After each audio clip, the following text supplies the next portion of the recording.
Hindi lahat ng may cancer mamamatay. Ay, wala pa. Ha?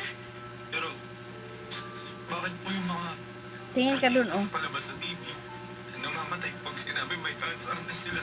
Kasi hindi totoo yung mga palabas na yun.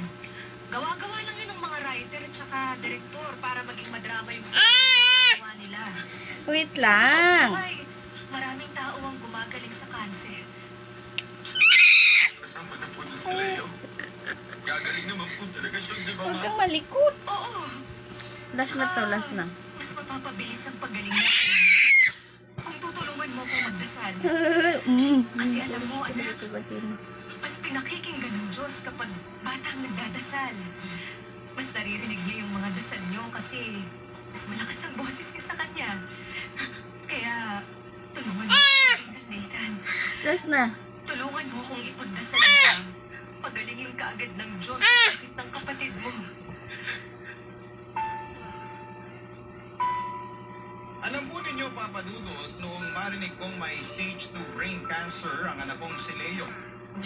Pakiramdam Ito. ko ay papanawan ako ng kulirat ng mga oras na yun. Yeah. Lambot kasi talaga ang mga Yan, tulog ulo ko ko. at saglit na umikot Ano? ang paningin ko.